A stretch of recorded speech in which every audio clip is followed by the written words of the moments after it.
j'espère que tu vas bien. Je vais te faire une petite vidéo donc, sur la chaîne Tocante. Je te rappelle que Tocante, c'est pas ma chaîne principale, c'est un petit délire que j'ai créé pendant le confinement. Le but, c'est de vous partager ma passion pour les montres parce que j'ai 34 ans aujourd'hui. J'ai commencé à acheter mes premières montres à 18 ans à peu près, tu vois. Et je m'étais payé une petite Belle et Rose Vintage Geneva. J'avais dû la payer 1630 € à la boutique Les Montres rue de Passy, dans le 16e. Et après, j'en ai eu plusieurs. J'ai eu notamment une IWC Mark 17, une portugaise réserve de marche, une Explorer en 36 mm 2005 qui n'avait pas encore le réogravé, parce que le réogravé est arrivé en 2006 ou 2007 chez Rolex, je crois 2006. Que j'ai revendu cette montre, je le regrette parce qu'aujourd'hui ça vaut, alors je fais cette vidéo 4500-5000 €, je l'ai vendue 2000 et quelques euros, je l'ai vendu. Il n'y avait pas la boîte et les papiers.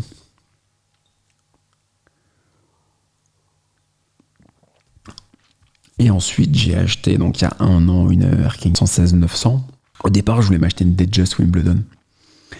Tu sais, celle qui a les chiffres romains. Elle est très belle, la Datejust Wimbledon. J'aimais bien. J'aimais bien la subsandate, mais 6850, c'était un peu trop élevé. Je pouvais mettre 5700, moins de 6000 €. Et là, j'avais le choix entre l'Explorer et l'Erking. Je trouvais que l'Erking était trop épaisse au début. Un peu lourde, un peu épaisse. Mais finalement, je trouve qu'elle a de la personnalité et ça m'allait bien. Donc, j'ai créé cette chaîne Tocante. On revient à nos moutons pour partager ma passion de l'horlogerie sur un ton décalé, un ton qui m'est propre. C'est très clivant en fait ce que je fais, c'est ça qui me fait marrer. C'est soit je reçois des insultes, voilà, vraiment des commentaires hargneux hein. Sur les groupes Facebook quand j'ai publié mes vidéos, là c'était le pompon, à tel point qu'ils ont même bloqué mon compte. Ils m'avaient à l'époque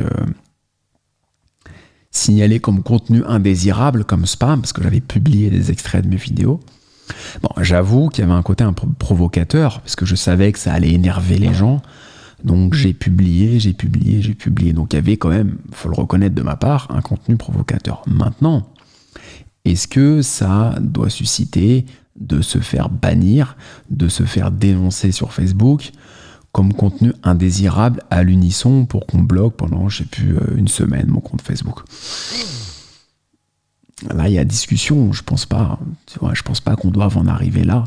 C'est un peu dommage, mais bon, après, c'est la frustration des uns et la frustration des autres. En tout cas, critiquer, c'est bien. Si c'est des critiques constructives, moi, je prends toujours. Maintenant, ce que je dis toujours, c'est que si toi, qui regardes cette petite vidéo, tu critiques, t'es un donneur de leçons, faut faire ci, faut faire ça, faut machin, moi, je vais te donner un seul conseil. Pourquoi tu fais pas comme moi? Achète-toi un micro à 400 balles, achète-toi un MacBook Pro à 3000, investis de l'argent, mets de côté, fais tes trucs, et fais aussi bien que moi, fais même mieux que moi. Et si tu fais ça, j'en serai le premier content, le premier ravi. Et je serai le premier à dire, écoute, franchement, tu m'as critiqué, mais aujourd'hui, tu fais un super boulot. C'est toujours plus facile de critiquer que de faire. Et t'es pas obligé d'acheter du matériel comme je l'ai fait. Tu peux acheter des choses bas de gamme, même faire avec ton iPhone dans un premier temps, mais j'accepte pas la critique de quelqu'un qui fait rien. Si tu fais rien, ne critique pas. Par contre, si toi, t'es un grand YouTuber, tu fais des super podcasts, des super reviews de montres, je vais t'écouter. Tu vas me dire, ouais, Alexandre, là, t'as merdé sur ça. Là, tu t'es trompé de référence. Là, c'est pas bien préparé. Là, c'est trop improvisé. Là, ça va pas. L'image, la colorimétrie, ton podcast, la voix, ça va pas. Là, je peux tout entendre. Je m'assois, je suis comme ça, je suis avec mon café, tu vois, et là, je t'écoute. Je te dis, ok, vas-y, dis-moi. Tiens, c'est quoi, je prends même des notes, tu vois. Mais si les gens qui font rien et qui sont dans la simple critique gratuite, tu peux pas leur donner du crédit. Tu peux pas écouter ces gens-là. Ça n'a pas de sens. Donc, c'est pour ça que j'ai arrêté de poster sur les groupes Facebook, parce que je vois pas l'intérêt, à part se déchaîner. En fait, leur hargne, ils l'ont prise de tous les forums des années 2010. Et maintenant, vu que les forums, ça s'est cassé la gueule, tous les forums, forums à montres, Chronomania, etc., les plus ardus, les plus frustrés, ils sont allés migrer sur les groupes Facebook. Et tu vois, la haine, en fait, ça se balance c'est comme d'un continent à l'autre, ça se balance d'un média à l'autre, d'un support à l'autre, d'un hébergeur à l'autre, d'un réseau social à l'autre. Donc, Tocante, en fait, j'ai voulu le créer pour me faire plaisir, pour provoquer un peu, parce que c'est mon caractère fondamentalement. Et ça a un contenu, comme je te l'ai dit, très clivant. Après, on aime ou on n'aime pas. Donc, je te disais, ça, c'est les gens qui n'ont pas aimé. Après, les gens qui ont aimé, ils m'ont fait des super retours. J'ai vraiment des commentaires hyper intéressants. Je ne vais pas les mettre là parce que je ne vais pas citer les gens par souci de confidentialité. Ils ne voudraient pas que leur nom soit associé à ça. Mais en tout cas, j'ai reçu beaucoup d'encouragements. Voilà, donc, si tu veux, je suis parti du postulat, comme je te l'ai déjà dit, que le milieu de l'horlogerie, c'est un milieu qui est assez confiné. Le milieu de l'horloge, il n'a pas attendu le coronavirus pour être confiné, c'était déjà bien confiné avant. Le milieu de l'horlogerie, moi, je le connais bien, figure-toi. Puisque j'ai été manager aux Galeries Lafayette pendant 2 ans, et pendant une année complète, j'étais à la haute horlogerie. Voilà.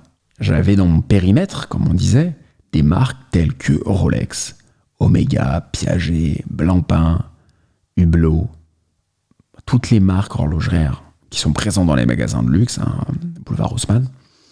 J'étais un des managers terrain opérationnel du secteur. Donc, discutais beaucoup avec les uns les autres. Donc, c'est un milieu que je connais très bien, mais que j'aimais bien avant d'y travailler, puisque j'y ai travaillé de 2014 à 2016 au Galeries Lafayette. Je me suis acheté ma première belle, comme on dit, en 2007. Tu vois, 7 ans après, j'ai travaillé dans l'horlogerie. 7 ans après, m'y intéresser.